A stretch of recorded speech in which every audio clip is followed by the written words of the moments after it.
பெரிய ரட்சிப்பை நீங்க இலவசமா கொடுத்தீங்க. அதுக்கு உமக்கு நன்றி. அந்த காலத்துல இருந்து எங்களை ஆச்சரியமான ஒளிக்கு வர வச்ச கிருபைக்கு உமக்கு நன்றி. இவ்வளோ பெரிய மகத்துவமான தேவன் இயேசுப்பா, நீங்க எங்களுக்காக உங்களுடைய பரத்தை விட்டு இறங்கி வந்து இந்த பாவிக்காக தேவனை நீங்க மறிச்சீங்க இயேசுப்பா. அதுக்கு உமக்கு நன்றி இயேசுப்பா. அக்கிரமங்களாலும் பாவங்களாலும் மரித்து கிடந்த என்ன மோடு கூட எழுப்பி உன்னதத்துல உட்கார வச்சுக்க கிருபைக்காக உமக்கு நன்றி ராஜா. இயேசுப்பா, நாங்க அன்னதின வாழ்க்கையில உடைய வேத வசனத்தை பிடித்து கொண்டு இந்த உலகத்துல ஒரு சுடர்களை போல நாங்க ஒளி வீச இயேசுப்பா எங்களுக்கு கிருபை பாராட்டுங்க இயேசுப்பா. மற்றவர்களுக்கு சாட்சியா வாழ எங்களுக்கு உதவி செய்யுங்க ராஜா. இயேசுப்பா, மற்றவர்கள கிறிஸ்துவ நாங்க பிரதிபலிக்க தேவனே எங்களுக்கு உதவி செய்யுங்க ராஜா. அது மட்டும் இல்லாம ஒவ்வொரு நாளும் உடைய வசனத்துக்கு கீழ்ப்படிந்த ஆவியினாலே சத்தியத்துக்கு கீழ்ப்படுகிற மக்களா நாங்க மாற தேவனே எங்களுக்கு உதவி செய்யுங்க ராஜா. இசப்பா, மாம்சமும் பலவீனம் உள்ளது, ஆவி உற்சாகம் உள்ளது. இசப்பா, இந்த ஆவியை ஒவ்வொரு நாளும் ஒவ்வொரு நிமிஷமும் பரிசுத்தப்படுத்தி கொண்டே நாங்க வாழணும் இசப்பா. முற்றிலும் உங்க கருத்துல ஒப்படைக்கிற தேவனே நீங்களே பொறுப்பெடுத்துக் கொள்ளுங்க. இயேசு கிறிஸ்துவின் மூலம் ஜெபிக்கிறோம் ஜீவனுள்ள பிதா. அலங்கார வாசலாலே பிரவேசிக்க வந்து நிற்கிறோ, தேவ வீட்டின் நன்மையாலே நிரம்பிட வந்து நிற்கிறோம்.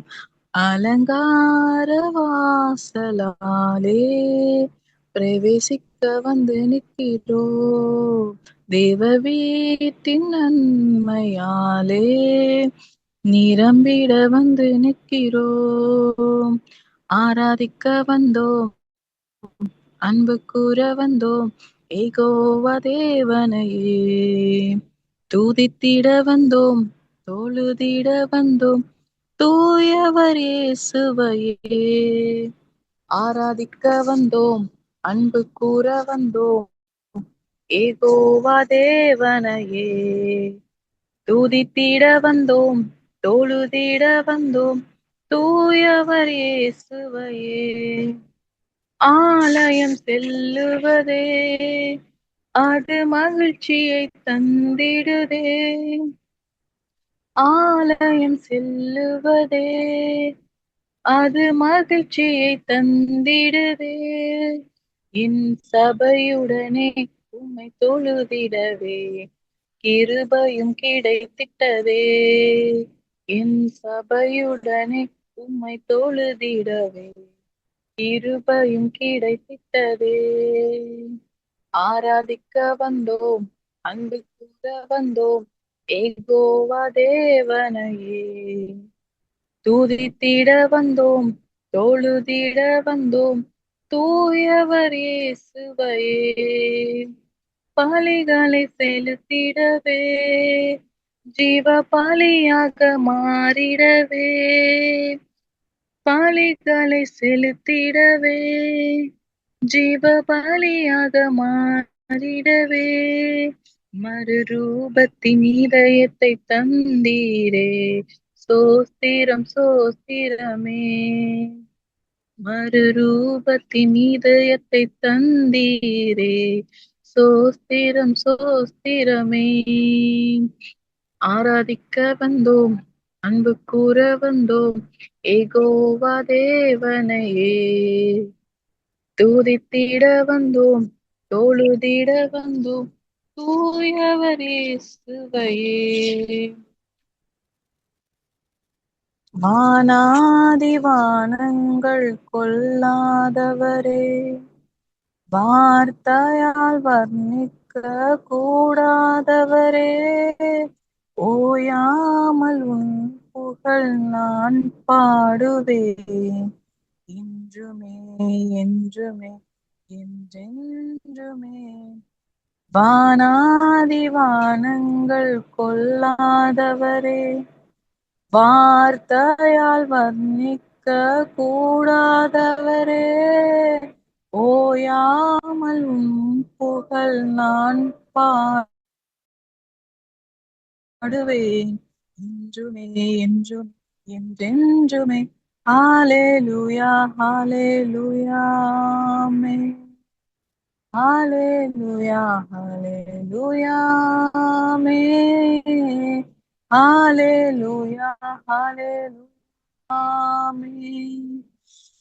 ஹalleluya ஹalleluya ஆமென். பரலோக கவனத்தை ஈர்க்க வேண்டுமே, அப்பாவும் கண்களில் கிருபை வேண்டுமே, எப்போதும் என் அருகே நீர் வேண்டுமே, நீர் வேண்டும் நீர் வேண்டும் நீர் வேண்டுமே, பரலோக கவனத்தை ஈர்க்க வேண்டுமே, அப்பாவும் கண்களில் கிருபை வேண்டுமே, எப்போதும் என் அருகே நீர் வேண்டுமே, நீர் வேண்டும் நீர் வேண்டும் நீர் வேண்டுமே. ஹalleluya ஹalleluya ஆமென். ஹalleluya ஹalleluya ஹalleluya ஹalleluya ஆமென். ஹalleluya ஹalleluya ஆமென். விலகாத பிரியாத உம் சமூகமே, அதுதான் நிரந்தர சுகந்திரமே, வேறொன்றும் வேண்டாம் நீ போதுமே, நீ போதும் எப்போதும் நீர் போதுமே, விலகாத பிரியாத உம் சமூகமே, அதுதான் நிரந்தர சுகந்திரமே, வேறொன்றும் வேண்டாம் நீ போதுமே, நீ போதும் எப்போதும் நீர் போதுமே. ஹalleluya ஹalleluya ஆமென். ஹalleluya ஹalleluya ஆமென். ஹalleluya ஹalleluya ஆமென். ஹalleluya ஹalleluya ஆமென். வானாதி வானங்கள் கொள்ளாதவரே, வார்த்தையால் வர்ணிக்க கூடாதவரே, ஓயாமல் உம் புகழ் நான் பாடுவேன், என்றுமே என்றுமே என்றென்றுமே. அப்பா பிதாவே ஸ்தோத்திரம் ஆச்சுப்பா. நாளிலும் கூட கத்தாவே அன்பு சகோதரர் அண்ணன் உங்க கருத்துல ஒப்படைக்கிறேன் சப்பா. ஆட்கொண்டு வழி நடத்துங்க ராஜா. நாங்க உங்களிடத்துல கேட்டு அதை பெற்றுக்கொண்டு அதை கற்று எங்க வாழ்க்கையில அபியாசப்படுத்தி வாழ சப்பா எங்களுக்கு உதவி செய்யுங்க.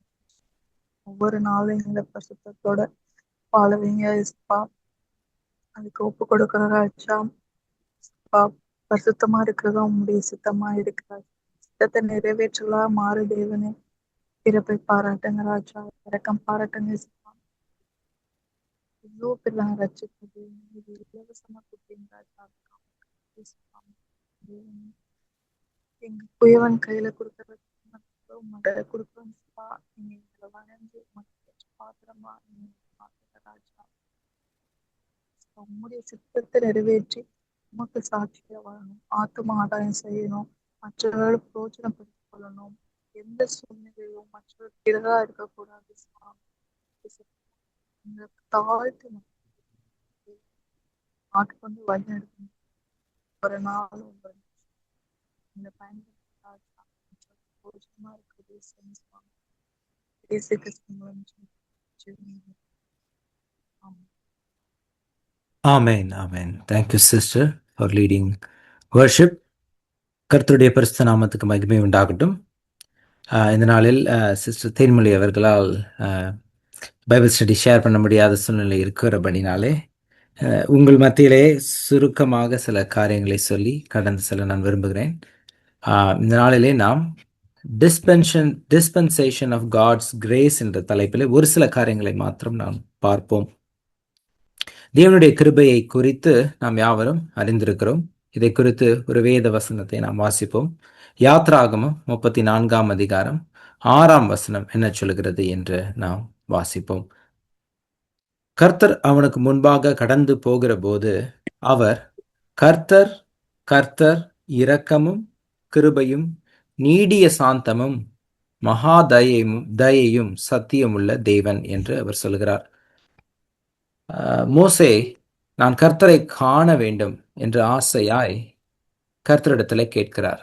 நான் உம்மை காண வேண்டும், உம்மை நான் பார்க்க வேண்டும். அதற்கு நம்முடைய ஆண்டவர் என்ன பதில் சொன்னார்னா, ஒருவனும் கர்த்தரை கண்டு உயிரோடு இருப்பதில்லை அப்படின்னு சொல்லிட்டு, இருந்தாலும் நான் உனக்கு என்னை காண்பிக்கிறேன் என்று சொல்லி மோசையை எடுத்துக்கொண்டு அந்த மலையின் மீது, கண்மலையின் மீது மோசையை வைக்கிறார். கண்மலையின் வெடிப்புக்குள்ளாக மோசையை வைக்கிறார். வைத்துவிட்டு அவர் மோசைக்கு முன்பதாக கடந்து செல்கிறார். கடந்து செல்லும் பொழுது he reveals God's name. He reveals his name. எப்படி சொல்லுகிறார்? நம்ம இன்ட்ரோடியூஸ் பண்ணும்போது நம்முடைய பேரை சொல்லுகிறோம்.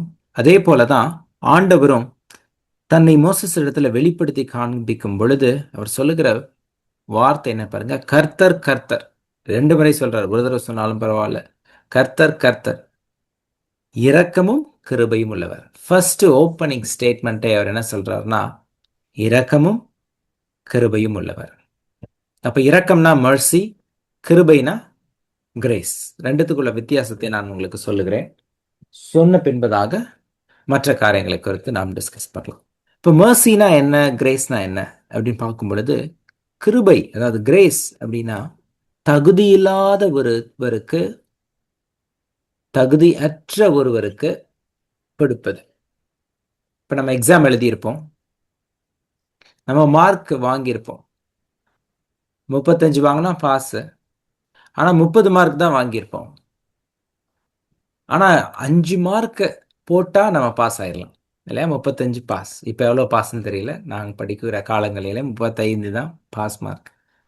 அப்போ அந்த 5 மார்க் எடுக்கிறதுக்கு நமக்கு தகுதியே இல்லை. ஆனால் அந்த 5 மார்க்கை அவங்க கிருபையாக போடுறாங்க. Grace. We are totally not worthy to receive, but yet graciously நமக்கு கொடுக்கப்படுகிறதான ஒரு நன்மையான காரியம் பாருங்க, அந்த 5 மார்க். அதான் கிரேஸ் மார்க் அப்படின்னு சொல்றோம். ஸோ தகுதி இல்லாத, சொல்லுங்க, தகுதி இல்லாத நமக்கு கர்த்தர் என்ன பண்றாருன்னா கிருபையா ரட்சிப்பை கொடுக்கிறார். அதுக்கு நம்ம தகுதியா இல்லவே இல்லை, ஆனாலும் கர்த்தர் கிருபையா அதை கொடுக்கிறார். ஆல்ரைட். இப்போ மர்சினா என்னன்னா, நாம பெற வேண்டிய தண்டனை, what we are actually worth அப்படின்னு பார்க்கும் பொழுது நமக்கு தண்டனை தான் வந்து சேரணும். அந்த தண்டனையை நம்ம மேல செலுத்தாம இருக்கிறது. அப்ப mercy and grace always goes hand in hand. It's like two sides of coin. ஒரு பக்கம் தகுதி இல்லாதவங்களுக்கு 5 மார்க் போட்டு பாஸ் பண்ணி விட்டாங்க, அதான் கிரேஸ் மார்க். ஆனா mercy அப்படின்னு பார்க்கும் பொழுது we all are supposed to fail the exam. Fail பண்றது தான் கரெக்டான தண்டனை. நமக்கு கொடுக்க வேண்டிய சரியான பதில் அந்த mercy, அந்த ஃபெயில் ஆக்குறது தான். ஆனால் அதை ஃபெயில் ஆக்காம அதை நம்மளிடத்துல இருந்து எடுத்து போட்டுறாங்க பார்த்தீங்களா, அதுதான் mercy. அப்ப நமக்கு தகுதியற்றவர்களுக்கு கொடுக்கிறது தான், தகுதியற்றவர்களுக்கு கிருபையை ஆண்டவர் கொடுக்கிறது தான் கிருபை. But what we actually deserve, அதை நமக்கு கொடுக்காம இருக்கிறது. We deserve failure, we deserve not passing the exam, but அதை நமக்கு கொடுக்காம இருக்கிறது தான் mercy. So it is always two sides of coin. இதை வந்து மோசஸ் அந்த மலையில, கண்மலையில் மேலே இருக்கும் பொழுது ஆண்டவர் சொல்லுகிறார், என்னை கண்டு ஒருவனும் உயிரோடு இருப்பதில்லை. ஏன்னா nobody is worthy to see God. Is Moses worthy to see God? No. அப்ப if he sees God, he will die. அப்ப அவன் மேல இரக்கமா என்ன பண்றாரு, கண்மலையின் வெடிப்புல வைக்கிறார். எதுக்காகனா அதுதான் mercy. ஆனா கிருபை என்ன பண்றாரு, தனக்கு வெளிப்படுத்துகிறார். மோசஸ் என்ன பண்றாரு? அவருடைய பின்புறத்தை பார்த்தேன் அப்படின்னு பார்க்க காண்பித்தார் அப்படின்னு சொல்லி நம்ம பார்க்கிறோம். அப்ப பார்த்தீங்கன்னா, அவர் கிருபையா தகுதி இல்ல. மோசஸ் தகுதி இல்ல, ஆனாலும் அவருக்கு தன்னை வெளிப்படுத்துகிறார். அப்ப mercy and grace goes hand in hand. அத மோசஸும் என்ன பண்றாரு? அந்த கன்மலையில உணர்கிறார். கன்மலையின் வெடிப்பில் வைக்கும் பொழுது அவருக்கு வந்து சேர வேண்டிய மரணத்தை அவருக்கு கொடுக்காமல் இருப்பது இரக்கம். ஆனா அவருக்கு தன்னை வெளிப்படுத்தினது கிருபை. இது ரெண்டுத்தையும் அங்கே நம்ம பார்க்கிறோம். அதுதான் பார்த்தீங்கன்னா, இரக்கமும் கிருபையும் உள்ள தேவனாய் நம்முடைய தேவன் இருக்கிறார். அப்ப பாருங்களேன், அந்த இடத்திலேயே இயேசு கிறிஸ்துவை குறித்து ஒரு வெளிப்பாடை மோசேக்கு கொடுக்கிறார். இது என்ன வெளிப்பாடுன்னு பார்த்தீங்கன்னா, அந்த கன்மலை யாரு? கன்மலையின் வெடிப்புல வைக்கிறாரு அப்படின்னா, கிறிஸ்து தான் அந்த கன்மலையே. கிறிஸ்துவுக்குள் நாம் இருக்கும் பொழுது தேவன் என்ன பண்ணுகிறார்? தம்முடைய இரக்கத்தையும் கிருபையையும் காண்பிக்கிறார். ஸோ இதுதான் பார்த்தீங்கன்னா இரக்கத்துக்கும் கிருபைக்கும் உள்ள டிஃபரன்ஸ். இப்போ God's grace is dispensed throughout this world. இந்த உலகத்தில் உண்டாக்குனது தேவனுடைய கிருபை. தேவனிடத்தில் நாம் உயிரோடு இருப்பது, இந்த உலகத்தில் நாம் உயிரோடு இருப்பது தேவனுடைய கிருபை. அது என்ன சொல்லுவாங்கன்னா காமன் கிரேஸ் அப்படின்னு சொல்லி நம்ம சொல்லலாம். அது ஃபர்ஸ்ட் பாயிண்ட் என்னன்னு சொல்லி பார்த்தீங்கன்னா, காமன் கிரேஸ். எல்லார் மேலேயும் தேவன் என்ன பண்றார்? கிருபையா ஒரு சில காரியங்களை வைத்திருக்கிறார். டிஸ்பென்சேஷன் ஆஃப் காட்ஸ் கிரேஸ்னு வரும்பொழுது முதலாவது பாயிண்ட் காமன் கிரேஸ். இந்த காமன் கிரேஸை குறித்து ஒரு வசனத்தை நான் உங்களுக்கு வாசிக்கிறேன்.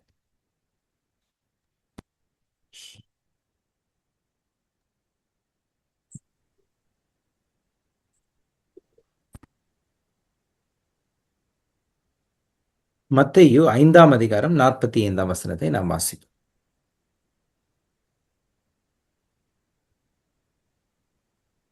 புதிய ஏற்பாட்டில் மத்தேயு 5ஆம் அதிகாரம் 45ஆம் வசனம். இப்படி செய்வதனால் நீங்கள் பரலோகத்தில் இருக்கிற உங்கள் பிதாவுக்கு புத்திரராய் இருப்பீர்கள். அவர் தீயோர் மேலும் நல்லோர் மேலும் தமது சூரியனை உதிக்க பண்ணி நீதியுள்ளவர்கள் மேலும் அநீதியுள்ளவர்கள் மேலும் மழையை பெய்ய பண்ணுகிறார். அப்போ காட்ஸ் கிரேஸ்ல தான் அந்த உலகத்தை உண்டாக்கி இருக்கிறார். இந்த உலகத்துல வாழ்கிற எல்லா ஜனங்களும் அவருடைய கிருபையினால தான் இந்த உலகத்துல வாழ்ந்து கொண்டு இருக்கிறார்கள். நல்லோர் மேலும் தீயோர் மேலும், ரட்சிக்கப்பட்டவர்கள் மேலும் சரி, ரட்சிக்கப்படாதவர்கள் மேலேயும் சரி, தேவனால் முன்குறிக்கப்பட்டவர்கள் மேலேயும் சரி, முன்குறிக்கப்படாதவர்கள் மேலேயும் சரி, தெரிந்து கொள்ளப்பட்டவர்கள் மேலும் சரி, தெரிந்து கொள்ளப்படாதவர்கள் மேலும் சரி, கர்த்தர் என்ன பண்ணுகிறார்? கிருபையை பொழிந்து அருளுகிறார். பாவம் செய்கிறவனுடைய இருதயமும் துடித்து கொண்டிருக்கிறது. அவருடைய உடலிலே ரத்தம் ஓடிக்கொண்டிருக்கிறது. கிருபைதான். நீதிமானாய் சன்மார்க்கனாய் வாழ்கிறவனுடைய இருதயமும் துடிக்கிறது. அவருடைய ரத்தம், அவருடைய சரீரத்திலும் ரத்தம் ஓடிக்கொண்டே இருக்கிறது. அதுவும் கிருபைதான். அப்ப காமன் கிரேஸ். இப்ப கிராவிட்டி இருக்கு உலகத்துல, அதுவும் கிரேஸ் தான். கிராவிட்டி இல்லைன்னா நாம எல்லாருமே நேர ஸ்பேஸ்ல எங்கேயாவது பறந்து போயிருப்போம்.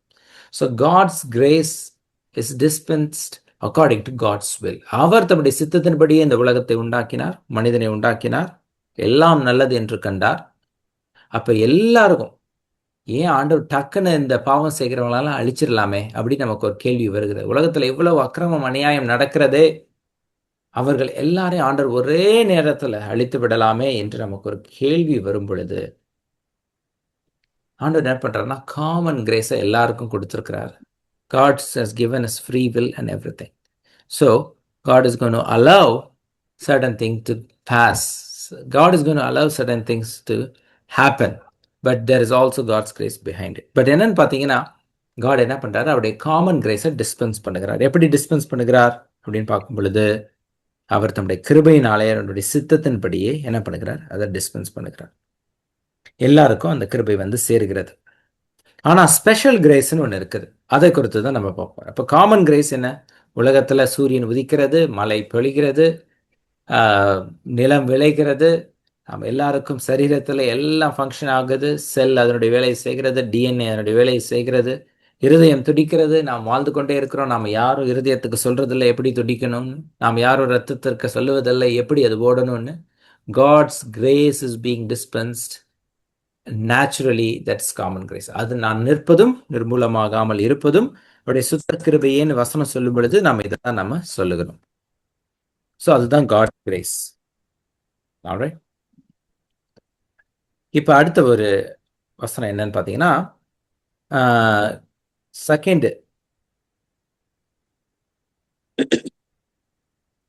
பாயிண்ட் நான் உங்களிடத்துல சொல்லுவேன். அது என்ன அப்படின்னு பார்த்தீங்கன்னா, faith is the means for dispensing salvation. அதாவது நம்ம வாழ்க்கையில வந்து சேர்கிறதான ரட்சிப்பு, நாம் பெற்றுக்கொள்கிறதான ரட்சிப்பு, அது எப்படி வருகிறதுன்னு பார்த்தீங்கன்னா விசுவாசத்தினால வருகிறது. இப்போ இது எப்படி சொல்லலாம்னா, இந்த உலகத்தில் நிறைய காரியங்கள் இருக்குது. ஒரு சில லாஸ் இருக்குது. த லா ஆஃப் கிராவிட்டின்னு எடுத்துட்டிங்கன்னா, ஒரு பொருளை நம்ம கீழே போடும் பொழுது அது கீழே விழுகிறது. Law of gravity it applies everywhere.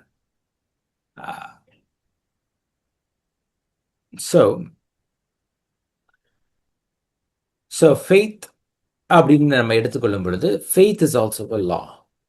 அதாவது தேவன் நமக்கு எப்படி அவர் ரட்சிப்பை கொடுக்கலாம் நினைச்சிருக்காரு அப்படின்னா,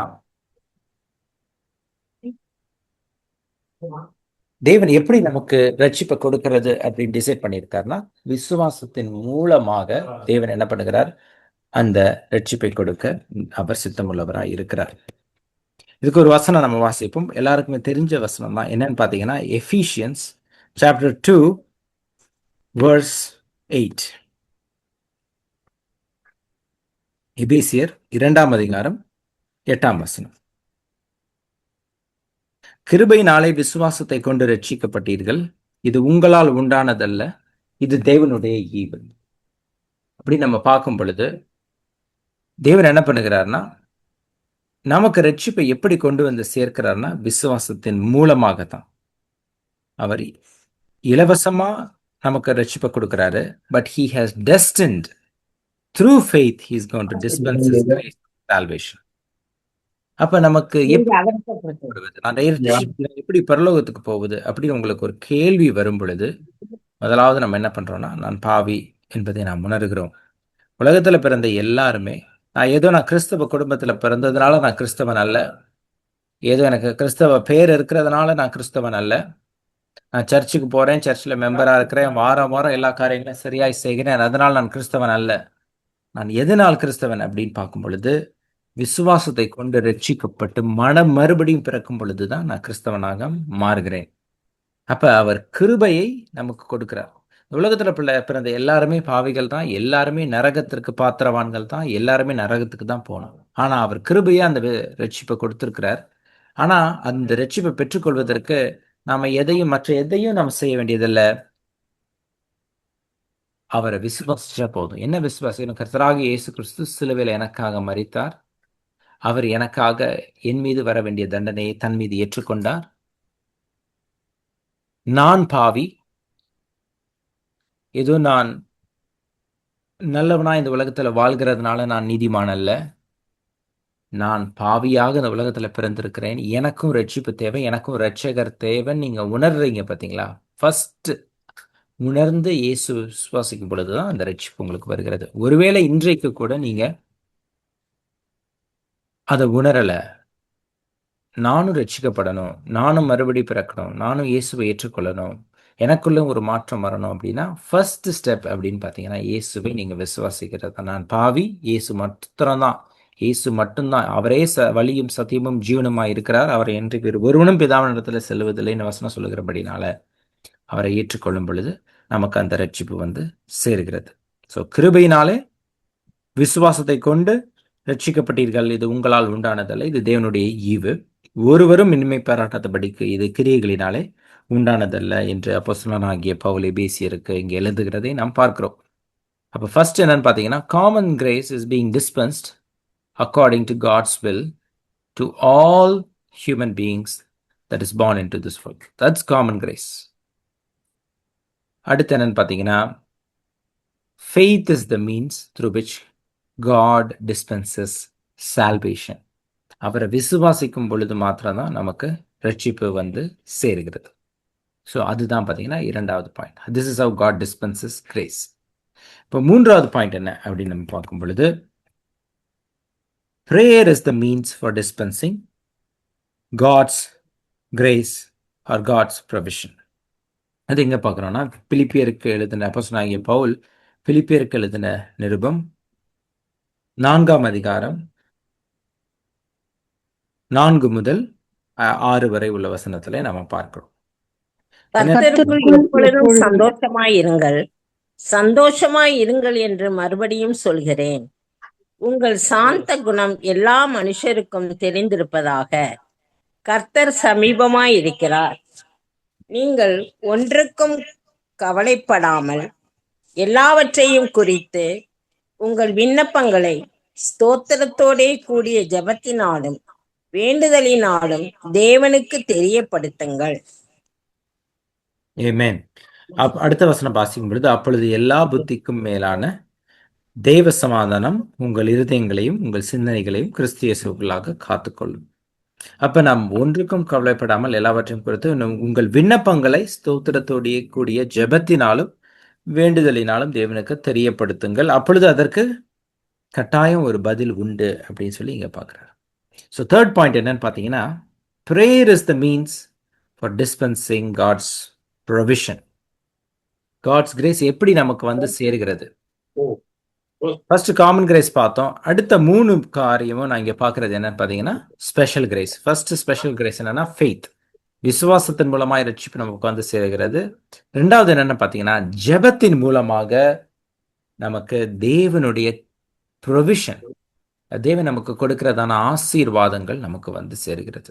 இது ரொம்ப ரொம்ப முக்கியமான ஒரு காரியம். ஜெபம் தான் என்ன பண்ணுகிறதுனா ஜெயம். நம்ம அநேக நேரத்தில் ஜெபத்துக்கு முக்கியத்துவம் நம்ம கொடுக்கறது இல்லை. This is again a law. Only if you pray, God will answer. Only if you have faith, you can be saved. Only if you preach the gospel, truth can be dispensed. So இந்த மூணுமே பார்த்தீங்கன்னா, the law, எப்படி law of gravity work ஆகுதோ அதே மாதிரி தான் faith இருந்தால் தான் அங்கே ரட்சிப்பு நடக்கும்.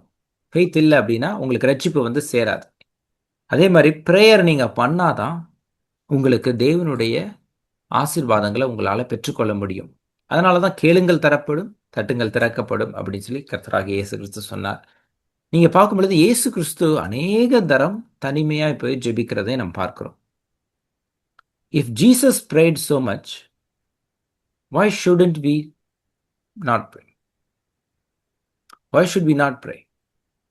இப்போ இயேசுவே ஜெபிச்சார் அப்படின்னா நாமளும் ஜெபிக்கணுமா இல்லையா? அப்போ ப்ரேயருக்கு ஒரு பவர் இருக்குது. அந்த பவரை குறித்து தான் நான் இன்றைக்கு உங்களிடத்துல சில காரியங்களை சொல்ல விரும்புகிறேன். Prayer brings victory. The moment you open your mouth and say a word of prayer, உங்கள் வாயத்திலிருந்து நீங்கள் ஒரு சிறிய ஜெபம் பண்ணும் பொழுது immediately it starts working. Immediately it starts to work. ஏதோ நீங்கள் வாயத்திலிருந்து சொன்னாலும் சொல்லலைனாலும் பரவாயில்ல, இருதயத்தில் நீங்கள் ஜெபிச்சாலே போதும். It still has its own power. சர்ச்சுக்கு போய் அவங்க ப்ரேயர் நடத்தும் பொழுதோ இல்லை மாஸ் நடத்தும் பொழுதோ ஜெபிக்கிற ஜெபம் அல்ல. நாம் தனிமையாக இருக்கும் பொழுது, நாம் படுத்து கொண்டிருந்தாலும் சரி, நடந்தாலும் சரி, எந்த வேலை நீங்கள் செய்து கொண்டிருந்தாலும் பரவாயில்ல, the moment you say a word of prayer, கர்த்தாவே எனக்கு உதவி செய்யணும் ஒரு வார்த்தை நீங்கள் இருதயத்தில் உணர்ந்து சொல்லும் பொழுது, it is very very powerful. What is the most powerful force in the world அப்படின்னு பார்க்கும்பொழுது எல்லாம் அட்டாமிக் பாம் தான் the most powerful destructive force அப்படின்னு சொல்கிறாங்க. What is the strongest force அப்படின்னும் போது என்ன சொல்கிறாங்கன்னா, சப் நியூக்ளியஸ்க்கு உள்ளே இருக்கிற அந்த புரோட்டான்ஸ் அண்ட் எலக்ட்ரான்ஸ் அண்ட் நியூட்ரான்ஸுக்கு இடையில உள்ள ஃபோர்ஸ் தான் வந்து வெரி வெரி ஸ்ட்ராங் ஃபோர்ஸஸ் அப்படின்னு சொல்கிறாங்க. ஆனால் what is the true force in the spiritual world அப்படின்னு பார்க்கும் பொழுது, strongest force in the spiritual world அப்படின்னு பார்க்கும் பொழுது, that is the power of prayer. அதுக்கு கட்டாயம் தேவன் என்ன பண்ணுகிறார், ஒரு ஸ்பெஷல் டிஸ்பென்சேஷன் ஆஃப் கிரேஸ் அங்கே அவர் வைத்திருக்கிறதை நாம் பார்க்கிறோம். அது பழைய ஏற்பாட்டிலேருந்து நம்ம பார்த்து வருகிறோம். பழைய ஏற்பாட்டில் பார்த்தீங்கன்னா, ஆபேல் காணிக்கை செலுத்தும் பொழுது அவர் என்ன ஜெபிச்சாருன்னு யாருமே அங்கே சொல்லப்படலை, வசனங்கள் சொல்லப்படுகிறதை நாம் பார்க்கறதில்லை. ஆனால் அவர் இருதயத்தில் என்ன ஜெபம் பண்ணுகிறார், கர்த்தாவே இதை ஏற்றுக்கொள்ளும், ஏதோ என்னால் முடிஞ்சதை நான் இடத்துல வந்து செய்கிறேன் அப்படி சொல்லிட்டு, I am so thankful Lord அப்படி சொல்லி இருதயத்தில் அவர் பண்ணுகிற ஜெபம் தான் இன்றைக்கும் என்ன பார்த்தீங்கன்னா அது துணித்து கொண்டு இருக்கிறதை நாம் பார்க்கிறோம். அப்போ இருதயத்தில் அவர் பண்ணின வேண்டுதல் தான், ஆபேல் இருதயத்தில் வேண்டுதல் செய்தார். இதே மாதிரி நீங்கள் ப்ரேயர் பண்ணும் பொழுதும் கர்த்தர் என்ன பண்ணுகிறார், அதற்கு ஏற்ற பலனை கட்டாயம் தருகிறார். அநேக சாட்சிகள் நம்முடைய வாழ்க்கையில் இருக்கலாம், உங்களுக்கும் இருக்கலாம். அதே போல் என்னுடைய வாழ்க்கையிலும் நான் சோர்ந்து போன நேரத்தில் மிகவும் நொறுக்கப்பட்டு ஆங்ஸைட்டியில் இருக்கிறதான சமயத்துலலாம் பார்த்தீங்கன்னா ப்ரேயர் பண்ணிட்டு ஆண்டவர் சமயத்தில் ஒப்பு கொடுக்கும் பொழுது அவர் இம்மீடியட்டாக அதற்கு பதில் கொடுத்திருக்கிறதை நான் பார்த்திருக்கிறேன், ருசித்திருக்கிறேன். So prayer always has a powerful force and it starts to work immediately. இந்த மாத்திரையை போட்டிங்கன்னா உடனே அது ஒர்க் அவுட் ஆக ஆரம்பிச்சிடும். டைஜினை போடுங்க, உங்கள் வயிற்றில் உள்ள எல்லா பிரச்சனையும் இன்டைஜஷன் எல்லாம் இம்மீடியட்டாக ஸ்டாப் ஆயிரும் அப்படின்னு சொன்னாங்க. பிரியாணியாக சாப்பிட்டு வயிறு ஃபுல்லாகும் பொழுது இந்த டைஜினை போட்டிங்கன்னா அடுத்த 10 மினிட்ஸில் நீங்கள் அடுத்த மீல் சாப்பிடலாம் பிரதர் அப்படின்னு சொன்னாங்க. அது மாதிரி தான் the moment we start to pray, it instantly starts to work and it is very, very powerful. அதை நீங்கள் உணர்ந்துட்டீங்கன்னா உங்களுடைய வாழ்க்கை முழுவதும் ஜெப வாழ்க்கையாக மாறிவிடும். So prayer is the means for dispensing God's grace and receiving the provision and blessings from God. பழைய ஏற்பாட்டில் பாருங்க, ஹானா ஜெபிக்கிறாங்க, தேவன் அவங்களுக்கு சாமுவேலை கொடுக்குறார். சில பேர் இருதயத்திலே ஜெபிச்சாங்க, சில பேர் வாயை திறந்து ஜெபிச்சாங்க. ஆனால் அவங்க உணர்ந்து ஜெபிச்சாங்க, விசுவாசத்தினால் ஜெபிச்சாங்க, விசுவாசம் உள்ளவர்களாக ஜெபிச்சாங்க. தேவன் அதற்கு பலன் கொடுக்கிறார். அது இன்னொரு முக்கியமான காரியம் என்னன்னு பார்த்தீங்கன்னா, இம்மீடியட்லி இன் ஸ்பிரிச்சுவல் ரெல்மில், ஆவிக்குரிய மண்டலத்தில் இட் ஸ்டார்ட்ஸ் டு ஒர்க். நம்ம இன்னைக்கு ஜெபிக்கிற ஜெபத்தை பார்க்கும் பொழுது பிசாசுகள் நடுங்குகின்றன. அது மட்டும் இல்லாமல் நமக்கு விரோதமாக உருவாக்கப்படுகிற ஆயுதங்கள் வாய்க்காதே போகிறது. தேவன் he is obliged to do it. இப்போ ஒரு பொருளை போட்டால் கீழே கட்டாயம் விழும். அதுக்கு law of gravity, that's how it works. அதை யாராலையும் அப்படியே தடுத்து நிறுத்த முடியாது. It must fall down. அதுபோல தான் the moment you start praying, immediately God starts to answering the prayers, but according to his will. அதுக்கு பெரிய பவர் உண்டு. அது டெஃபினட்டாக காரியங்களை செய்கிறதான ஒரு காரியமாக இருக்கிறது. அதனால தான் நீங்கள் எப்பொழுதுமே ஜெபித்து கொண்டு இருங்க. படுத்திருந்தாலும் சரி, நடந்தாலும் சரி, கார் ஓட்டும் பொழுதும் சரி, பைக் ஓட்டும் பொழுதும் சரி, குளிக்கும் போதும் சரி, என்ன பண்ணாலும் சரி, நீங்கள் ஜெபத்தில் இருதயத்தில் நினைத்து கொண்டு கர்த்தரிடத்தில் உரையாடி கொண்டே இருக்கும் பொழுது அதற்கு வல்லமை உண்டு. பெட்டிஷன்ஸ் செப்பரேட், விண்ணப்பங்கள் செப்பரேட். பட் காட் எனக்கு இது வேணும் அது வேணும்னு கேட்கறது விண்ணப்பங்கள். பட் ப்ரேயர் அப்படின்னு சொல்லி பார்க்கும்பொழுது தேவனோட உறவாடுறது தான் அது அந்த ப்ரேயர். ஸோ நீங்கள் என்ன வேணால் தேவனிடத்தில் பேசி கொண்டு இருக்கும் பொழுது அதற்கு பலன் உண்டு. அதே மாதிரி when you communicate with God, immediately God's peace will fill your heart. அப்புறம் நீங்கள் கேட்கும் பொழுது அதற்கும் ஆண்டவர் என்ன பண்ணுகிறார்? நிச்சயம் பதில் கொடுக்கிறவராக இருக்கிறார். So prayer is the means for dispensing God's provision. இப்போ கடைசியாக என்னன்னு பார்த்தீங்கன்னா, காஸ்பல், மார்க் எழுதின சுவிசேஷம் 16ஆம் அதிகாரத்தில் 15ஆம் வசனம் என்ன சொல்லுதுன்னு நம்ம வாசிப்போம்.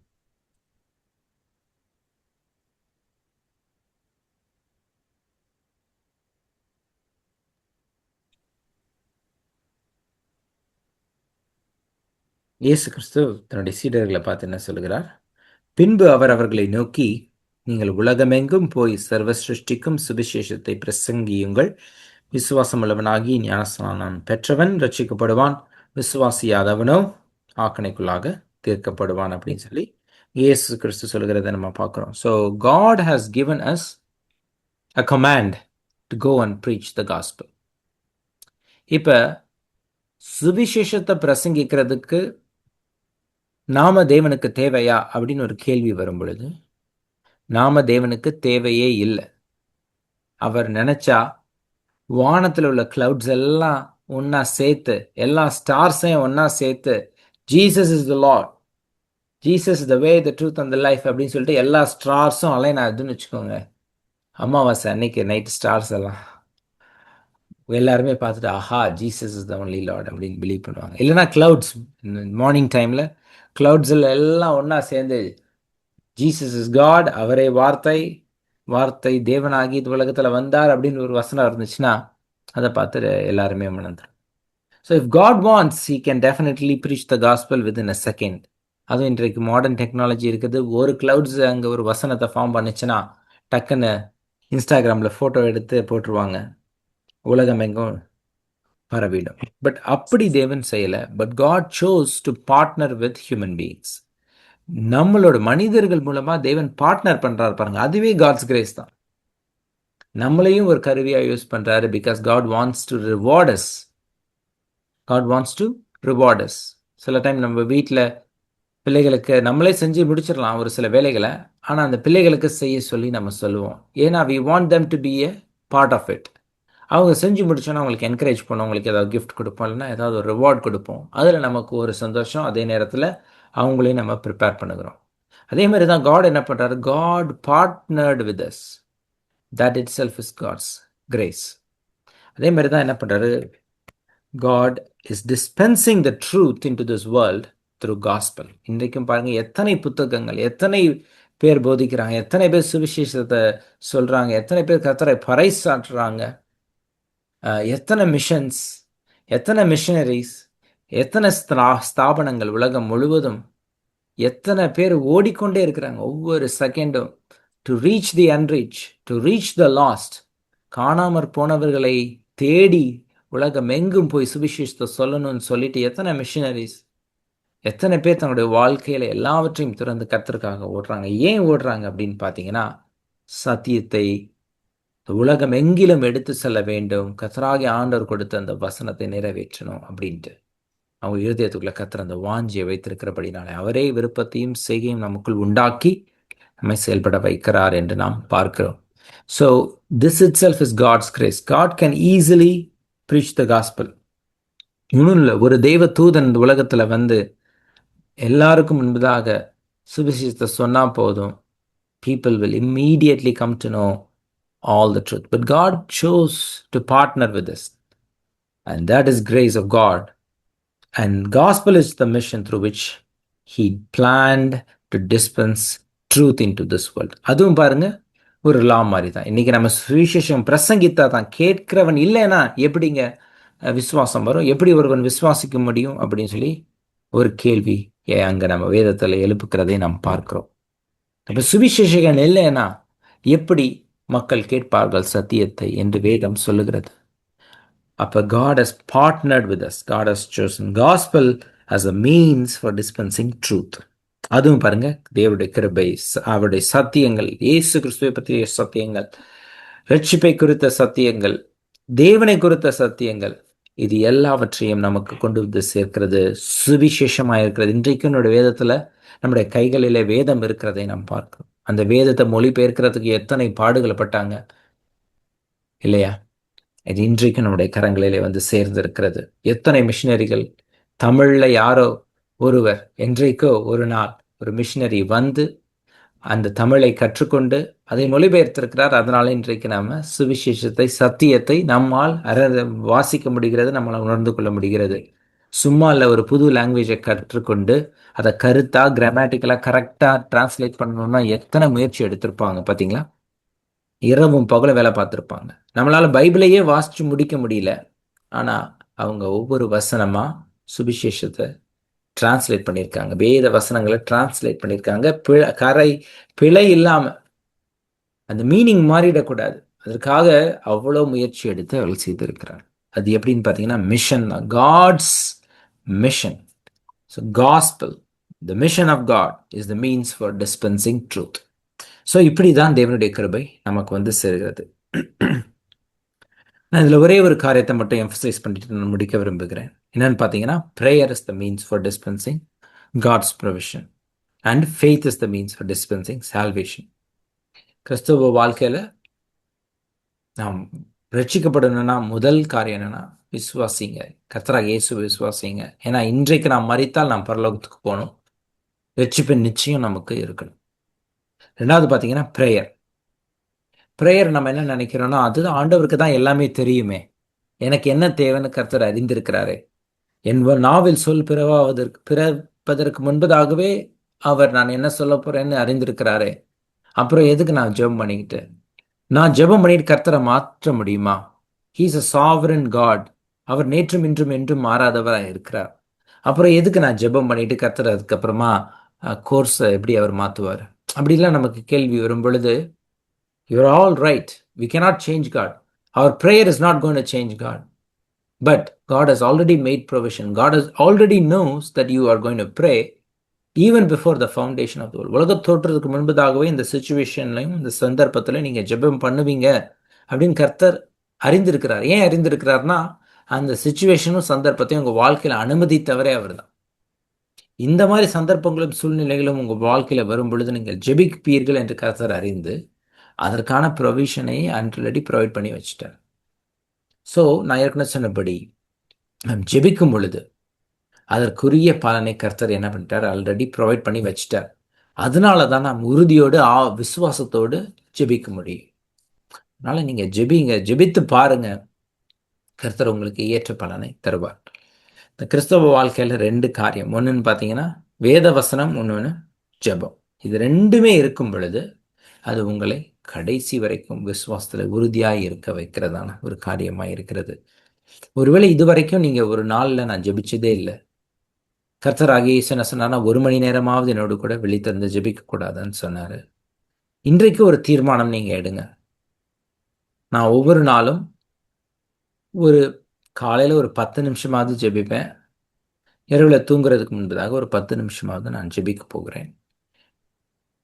இதற்கு இடையில எனக்கு எப்பப்போ சந்தர்ப்பம் கிடைக்குதோ, நடந்தாலும், படுத்திருந்தாலும், குளித்தாலும், உணவு அருந்தினாலும் அந்த சமயத்தில் நான் ஜெபிக்க போகிறேன் அப்படின்னு சொல்லி ஒரு தீர்மானம் எடுத்து ஒரு வாரம் அதை ப்ராக்டிஸ் பண்ணுங்க. ஒரு நாள் ப்ராக்டிஸ் பண்ணுங்க.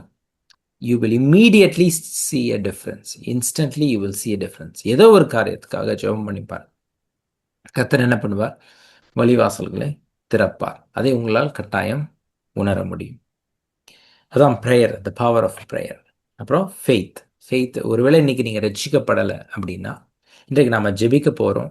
ஜெபிக்கும் பொழுது நீங்கள் உள்ளத்தின் ஆழத்தில் உணர்ந்து, கர்த்தாவே நான் பாவி, என்னை ரட்சியும், எனக்கு இந்த ரட்சிப்பு தேவை, எனக்கு அந்த ரட்சிப்பின் நிச்சயம் தேவை, இன்றைக்கு நீர் வருவீராகில் அல்லது மரணம் என்னை இன்றைக்கு சந்திக்குமாகில் நான் உம்மோடு கூட இருக்க வேண்டும், என்னோடு கூட நீ பரதீசில் இருப்பான் இயேசு கிறிஸ்து எப்படி அந்த கல்வனுக்கு சொன்னாரும், அதே போல் நாமும் கர்த்தரோடு கூட இருக்கணும் அப்படின்ற அந்த வாஞ்சையோடு தாகத்தோடு இன்றைக்கு நீங்கள் ஜெபிங்க. ஜெபிக்கும் பொழுது கர்த்தர் உங்களுக்கு அந்த ரட்சிப்பை தர வல்லமையுள்ளவராய் இருக்கிறார்.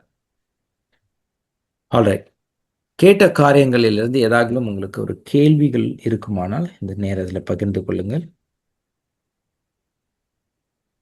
நாம் பார்த்த காரியம் mercy, grace, God's common grace, அப்புறம் விசுவாசம், ஜெபம், அப்புறம் சுவிசேஷம், பிரசங்கம் அண்ட் மிஷன்.